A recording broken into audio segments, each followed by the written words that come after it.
All right. Well, we are now living the world of Windows. Oh, not as bad, probably, in many ways, but we now have the DLL Heck. Windows people have had to deal with for many, many years. And they used to have it where you would have, go ahead and go to the next slide. You have different versions of the same DLL, and ours is always mitigated by the fact that we had backwards compatibility. Theirs didn't know it, they didn't have the backwards compatibility. Primarily, you saw it in their CRTs. Yes. Is where you really see that. But we didn't really have to deal with that. We always had the backwards compatibility. That meant that if you didn't have the newer DLL, it might not work with the newer application. But if you had the newer DLL, it didn't break the older applications. And we now have that problem on our platform.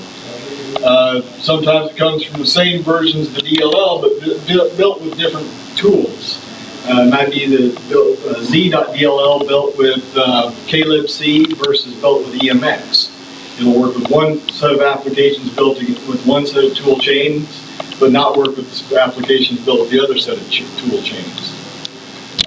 Sometimes it comes from multiple installation sources. Now that we have the Yum and we have Warp-In, and we start installing from some other source, and we start putting these same DLLs into different locations, and you get the new DLLs in one place and old DLLs in another place, and so they're not compatible, and our system sets it up where it pulls the first one in, that's the one it's going to use. And we can also end up in that same way of copying specific DLLs into application directories. We need this DLL so this application will work, so we can go and take that DLL, and we don't want to, a lot of times we don't want to dump it right into the main systems, into the LIBPATH, so we'll drop it right into that application. And if we didn't, and the problem is if you launch that one application up first, it loads that DLL. And then every other application at that point, when it goes to use that DLL, it uses the one that's already been loaded. As long as that DLL is the one that is the newest or has what you need in it, we don't notice it. But as soon as it's not the one that we need, there's something, it's an older version that doesn't have the newer changes to it, it's not working for us. Go ahead. All right, so some of the install methods, like I mentioned there, we have the Warp-In, which has been around for a long time. The new one, the Yum and RPM, where I remember we have now people fussing about, oh, I don't like the Yum, why aren't we using Warp-In? Well, when Warp-In was the thing, oh, why do we have Warp-In? Why aren't we using Zip? But all of them are still available. It's just, each method, though, keeps track of things in different methods. Zip, there is nothing taking care, keeping track of that other than you yourself. Warp-In will keep track of some dependencies if you tell it to do so, but it can't do anything about them other than saying, well, you need to have this dependency. Yum actually goes out there and grabs those dependencies for you. Go ahead and next slide. But where we see this primarily, at least where it seems to be, is in the Mozilla apps, is where we first ran into it. You go and build Mozilla, and then you have the CMonkey running, or it used to be, the suite. And then you go out there and get, you might go out there and get Thunderbird. Well, there's different versions. They've got those DLLs with the same names, but they're built slightly differently. And so we'd sit there and we couldn't run both of them at the same time without paying attention to how we were doing. Sometimes you'd be fine if you launched the suite first and then Thunderbird, but if you launched Thunderbird first, the other applications would launch. Today we're seeing it though with KLibC, because we've got newer way of doing things somewhat with the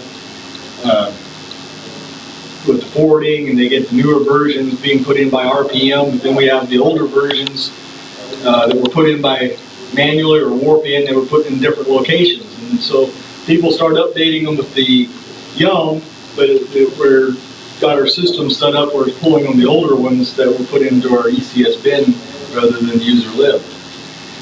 We also see the same thing with the, like I said earlier, with the EMX KLibC builds. And now we're also seeing it with GCC. We've got the GCC DLLs, and now they've got forwarder DLLs. So in the future, that'll actually be helpful for us. But again, we've got these things, pieces everywhere. You know, these DLLs everywhere. The next slide. So we need some way of being able to keep track and figure out what's going on and why these things, how these things are affecting us, when they're affecting us. So the number one thing that I end up using is the Popup Block, because it tells me which DLL, typically anyway, it's going to tell me which DLL it is that I need to go look for. But we can also use the which tool, although you have to make sure you have one that can do DLLs. Look on the LIBPATH for DLLs. Check DLL 32 also is helpful in that regard because it'll tell us which one is loading, as does PMDLL. Although I found out when I was going through this, getting ready for this, if it would crash the application because that DLL was not the right one, PMDLL was also crashing on it. Really? Yeah. Duplicate file finders. What I've got there is the CSSDIR as an example. It's not a free one, but it's a very powerful tool. LIBPATH strict is useful for us because sometimes we can't take the duplicate DLLs out. For instance, if you've got some applications that need the EMX-Z.DLL, and you got other applications that need the KLibC-Z.DLL, and you're wanting to run them at the same time, LIBPATH strict is going to be the only way you're going to be able to do that. How much can you do if you have set LIBPATH strict, and now you're using what, Mozilla and OpenOffice and whatever? Is that? I addressed that a little bit. Okay. But I don't have any hard figures. Yeah. And then the only other tool we have is to keep notes on what you're doing. I know. So, all right, next slide. All right, so our pop-up block. And this is kind of a common thing that I've seen anyway, is here's the DLL that's being compromised. And I had to kind of fudge around and get this so I could get a pop-up block entry for this, but because I didn't have any others on my system. But I took an older C-Monkey that I had on there, launched my current C-Monkey, and then tried launching the old one. So the new one didn't even have an XPCOM.dll by itself. It's obviously pulling, now it puts that into Zool or something. But it's looking for some, mine's not bigger, but anyway, looking for some,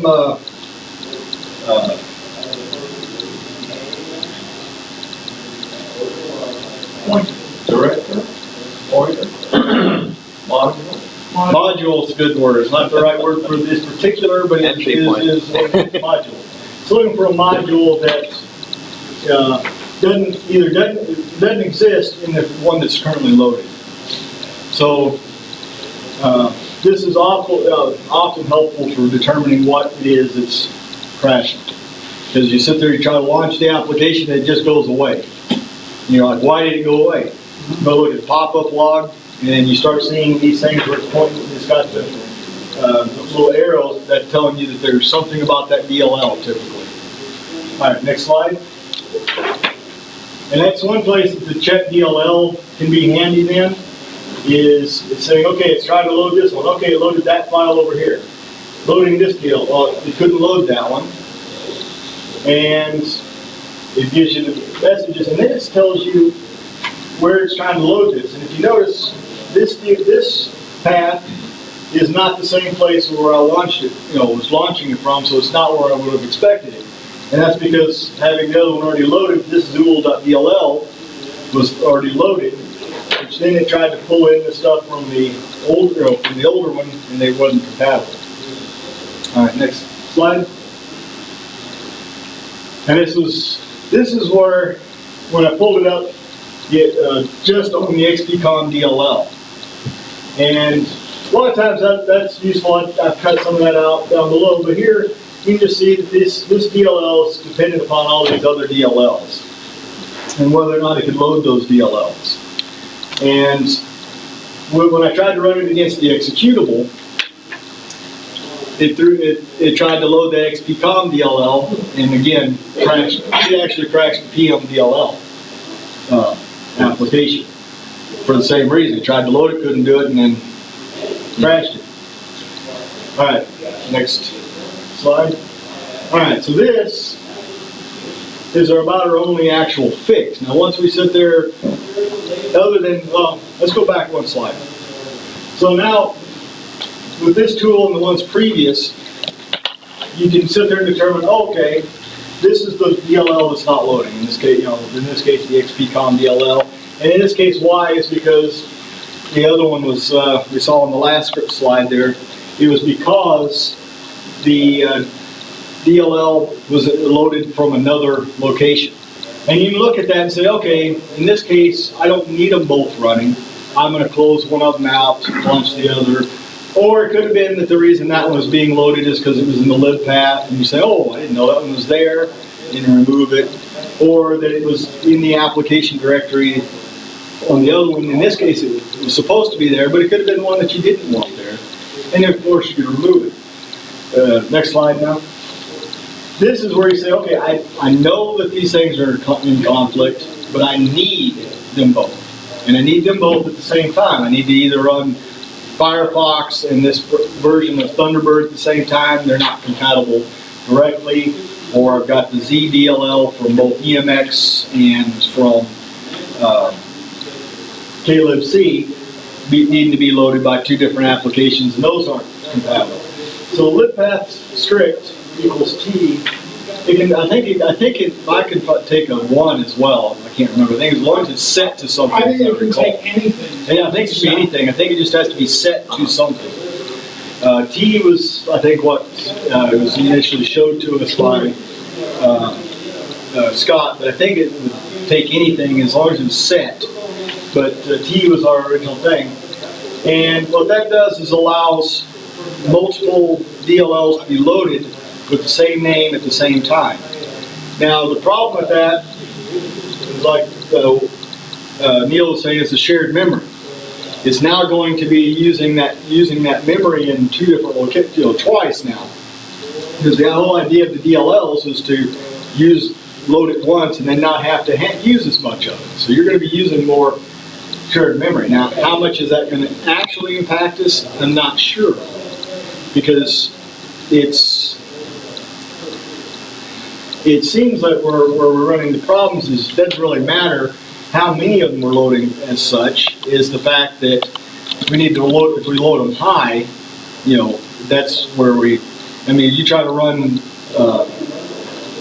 Open Office without loading it high, the DLL's high, it doesn't take long for that just to go overboard anyway.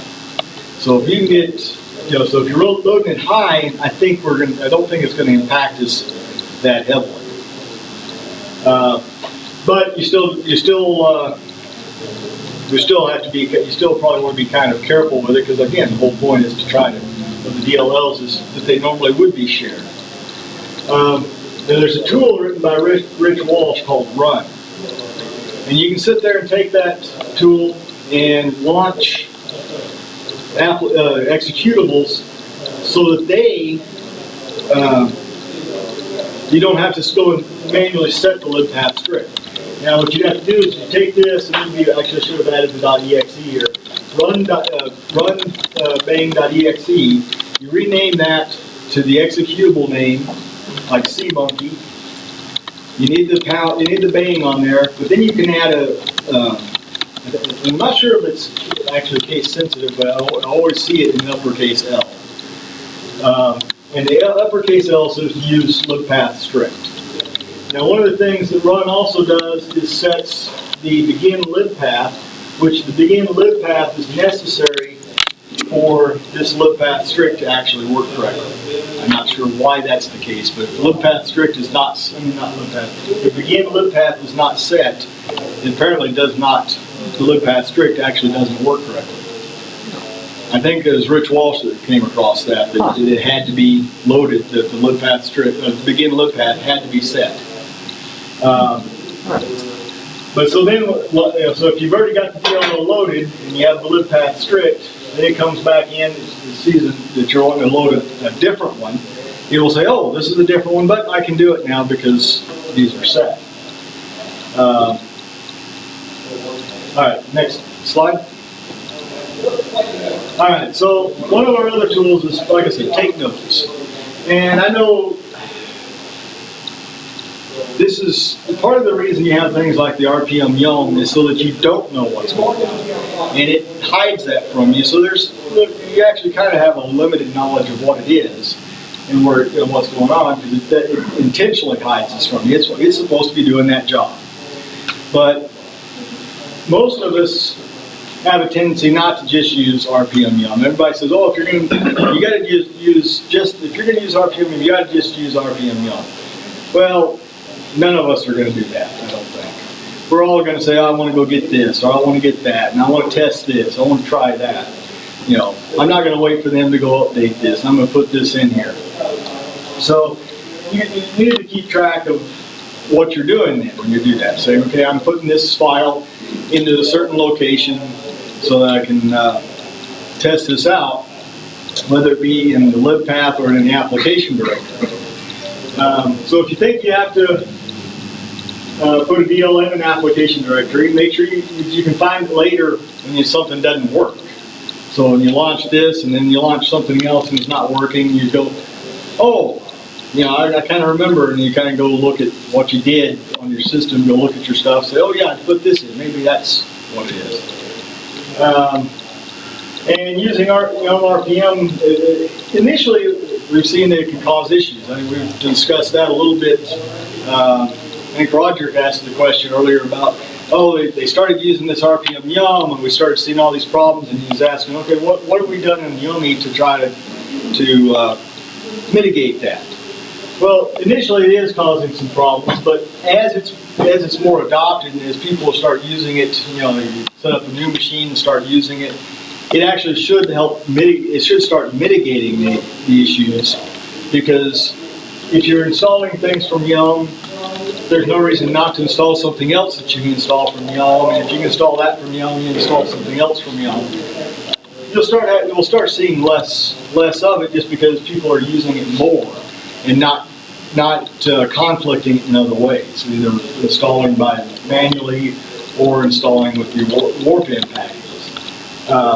And I think that over time, also we'll start looking at it and saying, okay, if we are going to do the mixed systems, you know, installations, then we'll start saying, okay, we need to take care of that, not just in YUMI looking for it, but when you set up your Warpin package, be careful of what what we're including in it. And like I said, it will reduce it over time, but it makes keeping track of it easier over time. It does make harder saying, okay, I installed such and such, but what did that all install? I installed 50 packages. What was all installed? Now, Alex did show that you can go and look at what those packages are included in those packages, but when you start getting a lot of packages and you got trying to find what's all in all of them, it's it makes things harder for us to keep track of, but that's its job, is to keep track of it. So the hope, at least, is that it'll balance that out. Well, but isn't it really the opposite in the sense that with this avalanche of DLLs coming forth from Linux, is that I think, especially for new end users, we simply have no choice than to adopt the RPM. Yeah. We see it in the forum, we see these hostile discussions taking place. So, I've seen it before. People were never wanting to accept Snap as a graphics driver who makes those drivers around. Nobody wanted to adopt the Daniela driver because the IBM driver was the best conventional thing around that they used for years.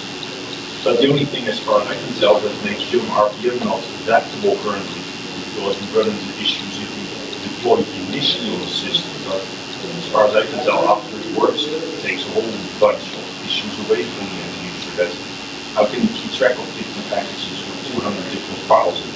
Oh, yeah, I mean, yeah, that's what I'm saying. I mean, I think over time, there'll be a lot of moving to that. And that's actually one of the problems, the reason we're running into this problem is because it's got all these different DLLs, and we're limited to the 8x3 naming convention. Now, unless we go in and do something like Nuke did and say, okay, we're going to take this 132 driver or something, you know, or its equivalent, and go in there and say, okay, we're going to put the thing, set it up so we can accept over 8x3 names, and that's just going to be how we're going to build things, and if you don't want to use it, then you don't use my application. We're limited to the 8x3. And the 8x3, one of the things they're doing, like I went to build a new SQLite. Well, the SQLite name was some really long string because they had the SQLite name, and then they had the version. Well, that's really great for keeping track of what version's being used, and it sets it up, says this program's using this DLL, and this one's using that DLL, and the twain don't conflict with each other.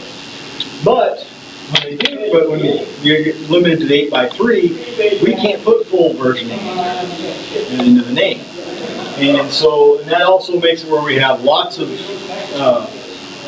more chances of this happening. And so you go in there and you install the new version. It puts all these new DLLs in. You don't know what it is. You know, what's all put in there, and it's got these names that potentially could also conflict. You start having this package, and this package could have a similar. Now, the package managers at that point have to they're the ones that are going to have to be making sure that those DLL names don't conflict. And as long as we got, a few people doing it, they'll probably, and they're paying attention, that shouldn't be an issue.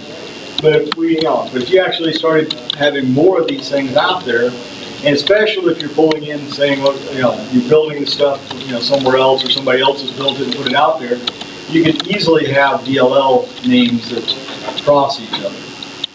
Is it really 8.3? I mean, if I have DLL Heck.exe and DLL Heck.dll, aren't they both going to conflict? Well, it's 8 maximum. Yeah, but I mean, is the extension in there really? Yes, it does have to be DLL. It does. Okay, have to be so DLL. you can have identically named DLL and exe both loaded.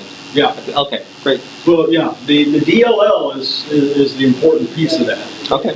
And executables, you can have, like 250, whatever it is, 255 characters in the, although you probably, I think although it's going to be minus whatever the path is, minus the extension, so something less than 255. But in practice, in theory, I mean, given the whole length, it can be 255 characters. Really? Okay. Whereas the DLL is limited to the 8, limited to 8, and has to be .dll. Okay. So, and there's something about the thing internally with that name, with the naming too on the DLLs. Yeah, that's what I was saying. The module name, I thought was just 8. Internally, but it has to have a .dll name for it to be found to be loaded by the loader. Oh, okay. So now I say it has to have the DLL. Now there may be ways of taking, essentially being a DLL, but you're not loading it as a DLL. Mm-hmm. That it might be able to load it, that may not have to have the DLL name. But to be loaded as a DLL. Oh, okay. DLL. If I wanted to take an exe and load it as a DLL, then it would conflict probably. It could potentially, I don't know if you can load it in exe as DLL, not directly.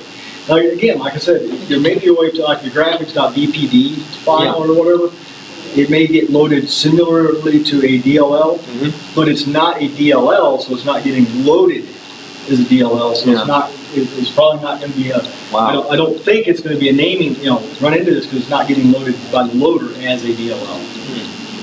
Okay. So I don't see it being a conflict like this. I see. I mean, I can't guarantee. Yeah, I'm thinking DOS load module. What do I remember? Yeah. All right, so next.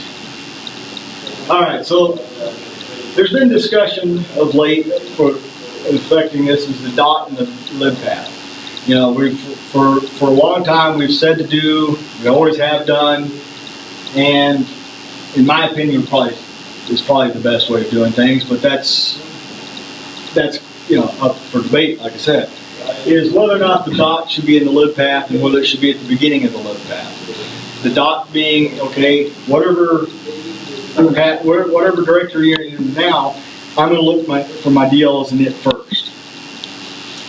And the argument for not having it there would be, okay, I dropped this DLL in my application directory, but if it's not, the dot doesn't get hit before the rest of the LIBPATH, then it's going to go load the system, system DLLs. And there's some validity to that argument, is so that you're pulling the ones off the LIBPATH. However, I mean, generally speaking, the reason you're dumping those in the application directory is that you want it to load that one with this application. So it's, like I said, it's been up for debate. I know Alex Taylor has said that he falls on the side of thinking it should be in there where it's at. It says it's the standard, it's been set. We've been telling people to do it for years as a standard. Others have been arguing, oh, it should be somewhere else so we don't get loaded. Again, I think that really goes back to keeping track of what you're doing. If you're not dumping things into application directories, it's really shouldn't be an issue. If you are, there's probably a reason you're doing it, so you probably want it there. And if you aren't keeping track, or if you don't know what you're doing, you probably shouldn't have been dumping them there anyway.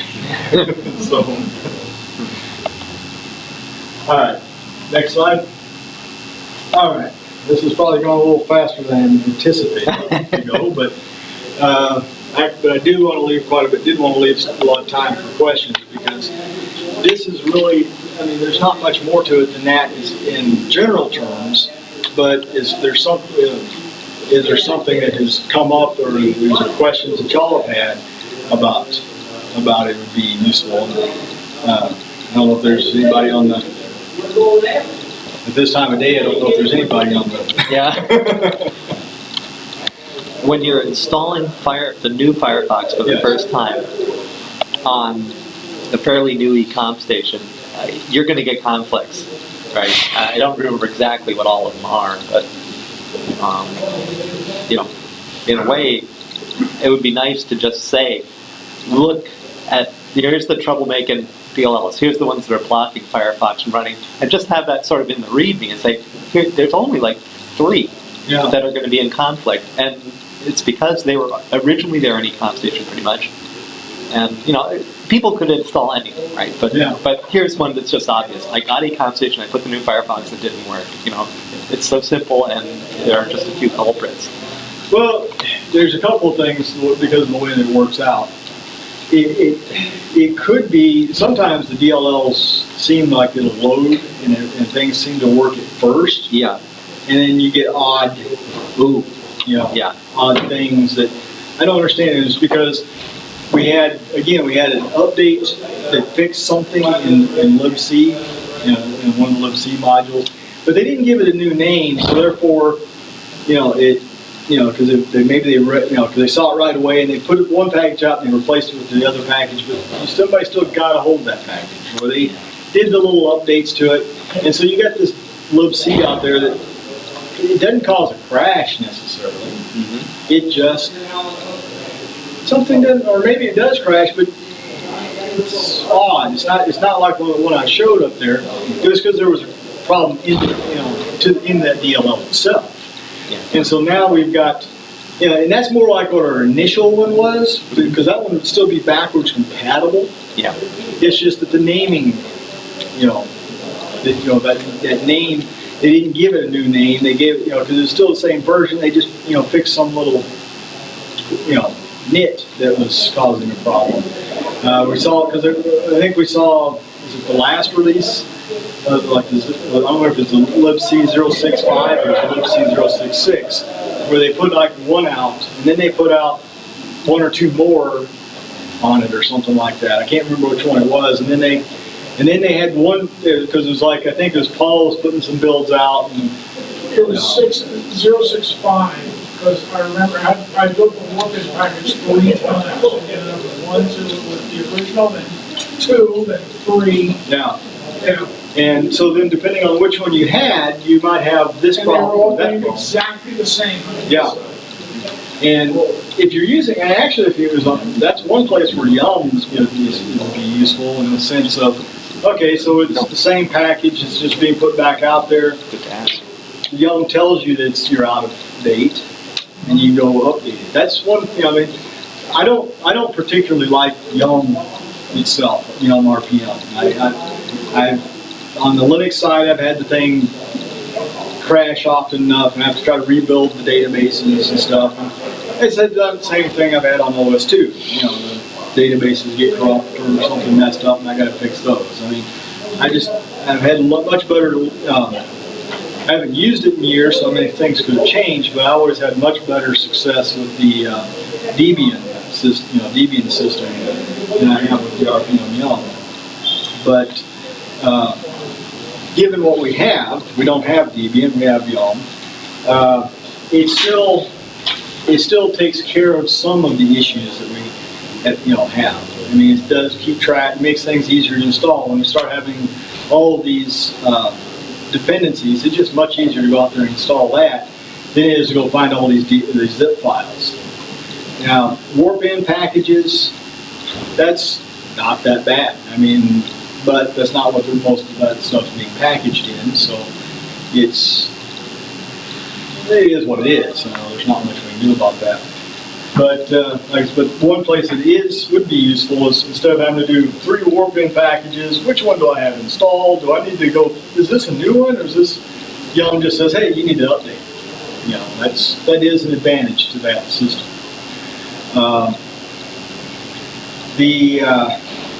But that's not, like I said, technically I don't know if that's what they call DLL Heck, because it's more the idea of the lack of backwards compatibility.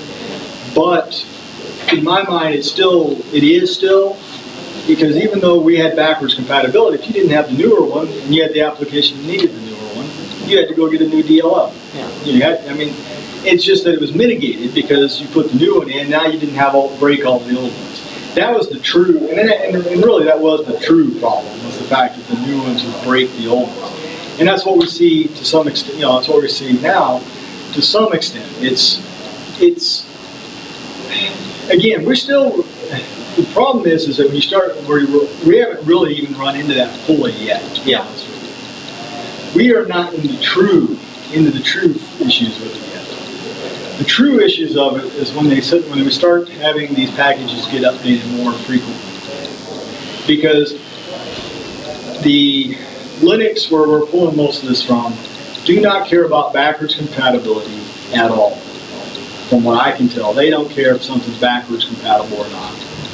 In fact, they seem to take pride in the fact that it's not backwards compatible. You've got to go get this other package because I've updated this package, means you have to go update your package.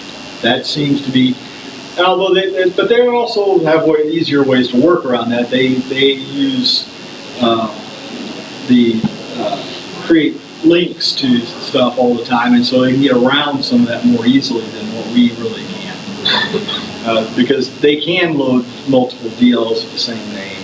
They aren't restricted to name, how long that name on that DLL is. It can be 20 characters to just fully describe that DLL instead of limited to 8, which now this one and this one are exactly the same. So even if you do have a soft link in there and you got them in different locations, they're still not loading. They're still, loads one and then it tries to everything else tries to use that one unless you fall back and LIBPATH strict. So we haven't hit it in full stride because most of ours are not truly caused at this point, truly caused from lack of backwards compatibility. It's usually ours is more self-inflicted in that we've got multiple DLLs, that we're trying to pull in that, well, why do we have this old one out here in this location? And how many of them do we have spread out across the system? I thought I'd had another slide in here. I don't know if well, I had one other that I think it's the one that didn't load, and there was one more slide on that one. That there is another thing that Yummy has that to help try to mitigate the issues is that actually go back one, maybe I just overlooked it. No, yeah, it's missing. I probably got the wrong one. It doesn't matter. All it was is when Yummy first launches up, it comes up and says, hey, your user.lib is not at the beginning of your LibPath. Do you want me to move it there? And the reason for that is that at this point, the user lib is where all of the Yum stuff packages are being put. And so therefore, if you've got things like you've now gone in and installed the new libc, you've installed the new GCC packages, and all that, those are all going to exist in libc and the user lib. I don't put my user lib at the beginning, but I know what I know that I do that, and it sometimes bites me, but I know what I know what I've done, and I can take care of that.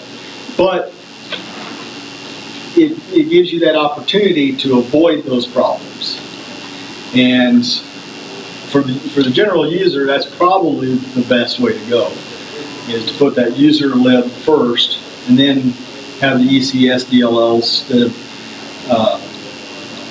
location that has the older stuff in it behind it, so those don't get pulled up.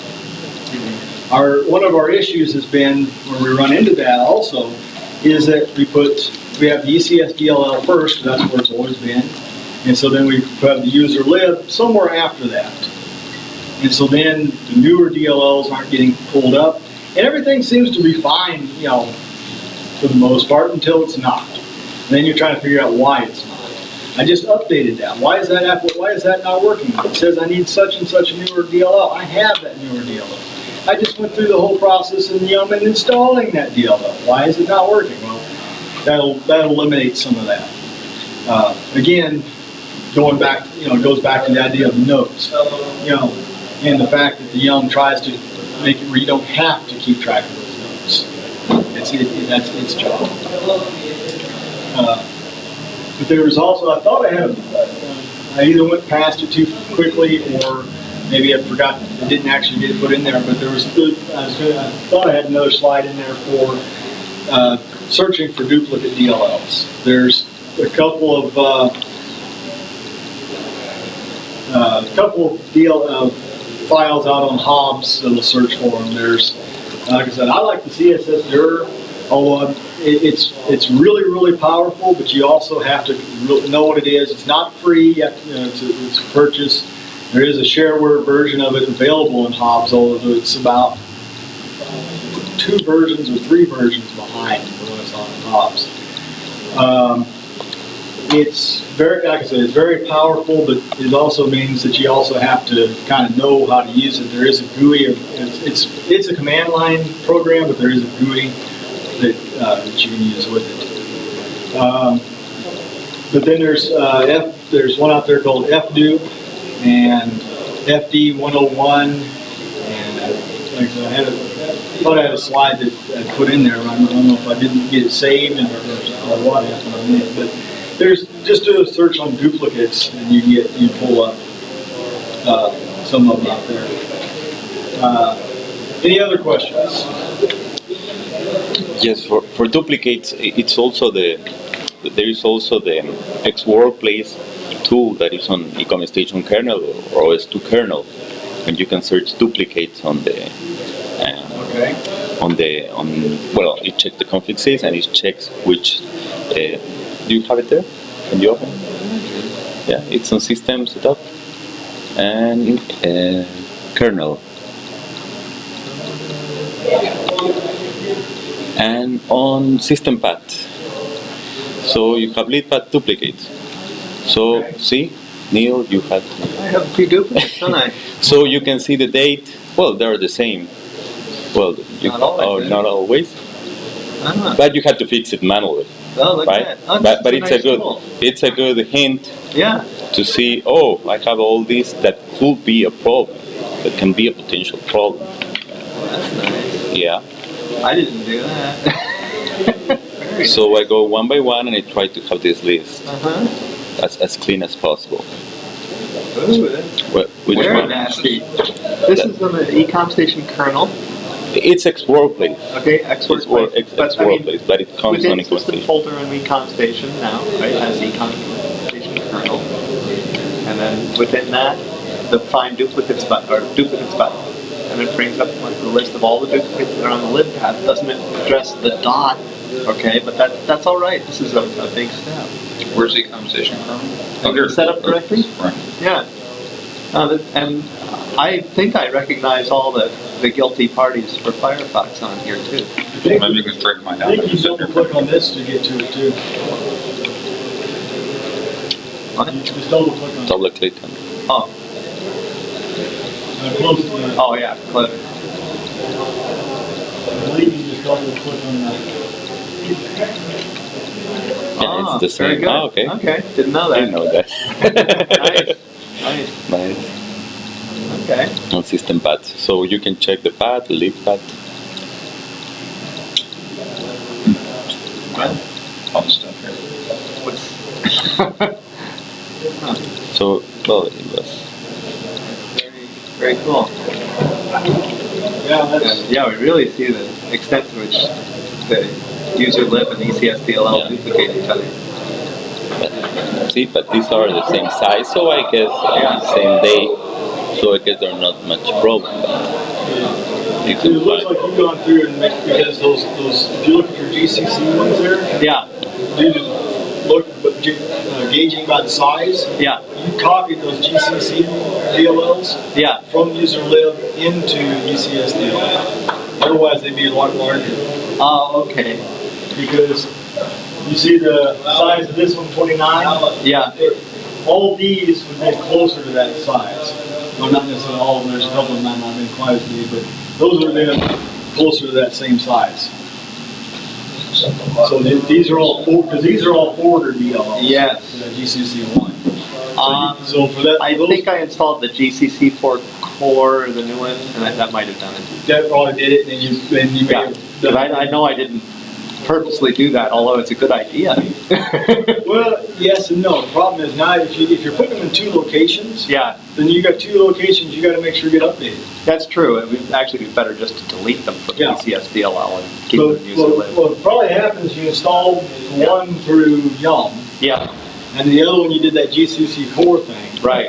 And so boom, and so that at least put them at the same level. Yeah, But now, what that requires then is that you keep that up, or you get rid of one. I mean, Yeah. it means that you have to keep that up. So you update one, now you got to update the other. now you had talked about having user lib before ECSDLL. Yes. And then you also talked about dot. I mean, Yes, is this dot. correct? Dot is first, user lib. I mean, not that it's correct, but you're That's- saying what you recommend. What's always been the standard Yeah. is have the dot first. Okay. And that's just been it's been a standard, and anytime that it's come up, people said that should be there. And it's always been, we say that's where it belongs. Yeah. And like I said, for the most part, I think that's probably where it does belong, because what's the whole point is if I'm putting a DLL in that location, Yeah. that normally wouldn't be there, Right. I'm wanting it to pull that one.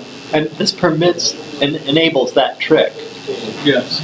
Whereas the downside to that is if I now run that program, now every other subsequent program I launch is going to use my DLL instead of that one. Yes. And not the one they intended for all the other programs, just for the first one. Correct. So you have that potential. Now the thing is why were you putting that one in that location? Yeah. There was probably a reason you were doing it. Right. And so if you're doing it, there's probably a reason, and you want that one to be pulled. Yeah. You could just do that begin live path though. You can do it through Yeah. the begin live path. And you can put that into at least newer ecom station, you can put that into the program object also. Right. Yeah. Actually, Oh, only if you're using RUB. No, I mean, as far as on the, on the GUI, if I have a program object, I can, what's the environment? It will not work there. Begin LibPath. Oh, no, that's will not work. path, that's not LibPath. But, no, it's environment settings. Okay. Oh, okay, so I can put begin But LibPath begin there. LibPath is not a true environment variable. Yeah, oh, I don't understand that, to be honest with you. Yeah. It's an environment variable, but it's not an environment variable. yeah, And so therefore, if you try setting it there, it doesn't actually work. I okay. tested The that I have set tested. in the master environment is the thing. It belongs in the child environment. When you Well, set it there, it's in the. But I would only want it in the child environment. You know, I want something that only takes effect on this one program. Right, that's why you want to use it. But yeah, for whatever reason, this only affects actual environment variables. And And path is an actual environment variable. Path is Begin LibPath. LibPath isn't. Begin And LibPath. LibPath obviously isn't. Yeah, begin LibPath is Yeah. not an actual Okay. environment variable. So, because I sit there, that's the first thing I did was I was throwing begin LibPaths in these things. I'm like, why is this not working? Why isn't it? So I'm sitting there asking, Yeah, why okay. is this not? No, because it's not environment. What do you mean it's not environment variable? Yes, and like I said, I don't really understand how it's not an environment, or why it wouldn't be an environment variable. It behaves a lot like an environment variable if you're manipulating You it. set it the same way, you set, all those things. Yeah. It seems like an environment variable, but it's not, so therefore it doesn't work in that location. Yeah. And you were saying it doesn't inherit. But what I was saying, because I wasn't looking close enough at the screen of my eyes, what I was saying is that it has to be set for that particular application. You Yeah. can't set it, for instance, in config sys, where you set everything else, because that doesn't make any sense. Yeah, it doesn't make sense, but it Well, doesn't you can work. it can actually, I understand, be set in the config sys, Yeah. but why would But you why do would it? you do it? Yeah, well, okay, so it does work, but it's dumb. Well, the reason you might do it is if you want to have everybody else benefit from it, but in one particular case, you don't want it to happen. Oh, then you can set it to nothing. Right. Yeah, okay. Maybe, but why not put Yeah, but if you're, put it in the LIBPATH? right, exactly. Because if you look at some of the, go through some of the older OS2 books, they talked about, setting the begin LibPath, and I'm like, well, why would I never did understand why I would do that rather than just Put it in setting there and then run the the program. What LibPath. about that? Yours made sense though, But because it might be, although they're, begin with path, you can put it in there, and then if you want to take it it's out. possible in some of the versions of OS2, this I'm just guessing, there might That's have been true, some yeah. sort of That's right. upper limit the LibPath would accept, but then you could then add the begin Okay, LibPath. yeah. Oh, Now, That would be a that's possible a reason. 1024 character limit, And so, it's really strict. so then if you hit that 10.4 limit, you might be able to go to the begin LibPath. like, I had the And- two double set of GCC DLLs. And, Yeah. and in. How do you know which one's well, the yes. So, The one that's personal LibPath. No, but Oh. maybe you wanted to use the second one. How do you know which one is the one you're supposed to use? Oh, I don't know anything about GCC DLLs. yeah. They're like slightly different in date, they're slightly different size. Let's go back to the, I should do it this way. that's where it comes down to knowing what you installed from where. I don't really know. I know. That's what I'm saying. Oh, I installed it from the internet. David, do you have RPM and JUM installed? Well, that's what I did today while I was sitting Okay. here earlier today. And that's how I think I ended up with this mess. So I think it would be better to have the DLLs of the RPM JUM to have priority over the ones that Over only. the ones, now why don't I Okay. just delete the ones in ECS? Why would I ever Yeah. want them? Okay. Right? Yeah. In general, yes. In particular, there might be a reason. You sit there, you don't. Such as? Such as you go and launch, you might want to go through and make sure that things are working first. Yeah. That you don't have something that's now gotten broke because this DLL that we just installed doesn't work with some application that was working before. That would be a reason for not just deleting them. Because I mean, doesn't GCC, I would assume that it's upwardly compatible. They don't like screw it up that way, do they? Like remove entry points or whatever. Yeah, the upward or backwards, depending which way you want to call it. Right. I know it's Yes. different. This is the But- horrible. Every so often, you'll have this one little, one release that for whatever reason, didn't work out. You know, you've got these different releases, and you could end up, you might want to make sure that you've got the right one for your application. Right. For the most, in general, yeah, you can, But that's just in general. In practice, though, you might occasionally want to, if you've got the ECS DLL directory, if that's where they're, where the old ones were at, Yeah. as long as they're after user lib, in the LIBPATH, they'll I'm be not gonna fine. find it. What's free type 6 DLL? I saw Sewell doesn't find that. Like, That's what the hell is that's one of the, well, that's one of the applications, Yeah. well, it's not one of the applications, it's a sister application to what Alex was talking about earlier. Yeah. I guess actually my real question is, where do I get this thing? Okay, the free type DLL can come, you can install it through Yum. Obviously young, right? And what do you install? Free type 6? Yes. Okay. Okay. All right. And it just installs that DLL or? Basically, I think that's all it installs. It might install some.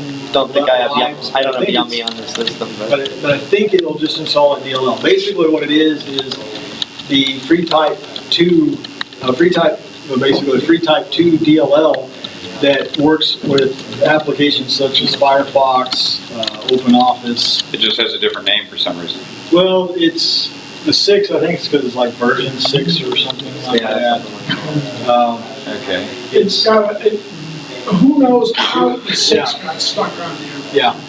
It's, but Typo. That's almost the way it is. Yeah. I don't know about a 5. 2 seems good enough to me. yeah, well, there's also, I mean, you'll also find some that's like, it's like FR, I don't remember if there's 2 E's or if it's 1 E, FRE or FRE, TYP, but then no E at the end of it. Yeah. You can have, I mean, there's, because at that point, they're trying to differentiate the name so that they don't have backwards compatibility. Now, let me ask you something else. Can you just copy free type 2 DLL to free type 6, or is there an internal name that has to be observable? Yeah. So if I could go in a hex editor and change that, then it would work? Or?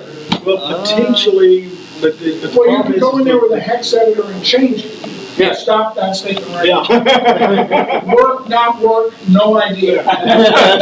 Because I'll get back to you. well, that's where you have those module names, and not just the name of the, not just the application. Not just the file name. Not the file name. Not the Yeah, I file remember in name, OS2 it's an internal name. Yeah. So, but you go in there and say, okay, you go make this call for this API. Essentially, you're making this API call. Well, this DLL may not have that API. Yeah. So if you just rename it now, it may All not right, have I the know. API. New utility DLL copy. Hey, Yeah. Oh, fix both things. if you search around, somebody's written. Somebody's done that, I'm Yeah, sure. but, yeah. Well, I mean, Sounds like a Rex program. Well, Just about. IBM has a DLL rename, Yeah. but you can only rename it to the exact same length. Oh, yes. You can't change the length of it. So, Well, 2 and 6, it's good. 2 and 6, you can make that change. Yeah. And as far as the DLL itself goes, it should load. Yeah, it should load the DLL. It may not do you any good, but it should load. Yeah. You were showing the error number for the function wasn't Yeah. in my DLL. Yeah, The entry point was missing. Missing entry point, I think. Entry point, that's the word I'm looking That was the word you're looking for. for. Entry point. Yeah. So, What'd you say, Yum? That's how you get this one? Yeah. Yum install Yum. free type 6? Yes. That should work. that should work. Now, is it going to know where to put it? Yeah. It puts everything where it wants it. According to Unix. Which is what? Oh, in user, it's going to go in the It's user under guide? user. Everything basically goes under user. It's Yeah. either going to be user lib, user bin, user share, user. But basically, everything goes under user, with the possible exception they might put some stuff under / etc. But I'm not sure if they actually put anything there or not. I think they do in some cases. So that doesn't go under the user, but there's not a lot of stuff that goes in the temp and etc. bar also, but they don't put anything there, I think. Yeah, well, the applications will use var because it'll put it'll use the var log. Yeah. Okay. Yum install free type 6. in this gobbledygook here. It says there was a problem importing one of the Python modules required to run Yum. The error loading to the Linux problem was the module name URL grabber, which I tried about 25 times to do. I never could get that thing to work. URL grabber. What a killer. Does that grab you? What the hell is that? What it means is, I ran into this problem a few months back or a year back. But basically, there's a new folder for Python, that URL grabber from Python 6 didn't get copied over into the new folder for Python 7, something along those kind of lines. And if you were to copy that folder manually from the old one to the new one, it starts to work. If I knew where it was. What is Python? Some scripting language, right? I don't Yeah, it's- really know it's what a that is. scripting language. But it's still used, it's used by a lot of things. Yeah. Yeah. I guess it's used by me now. But it's somewhere under the. Do we go under the USR, den of iniquity there? Okay. Yeah. Let's see. That's good that you know how to fix All right, we're it. coming up on Paul Smedley's. All right. So Yeah. I got some. I've got things going over here.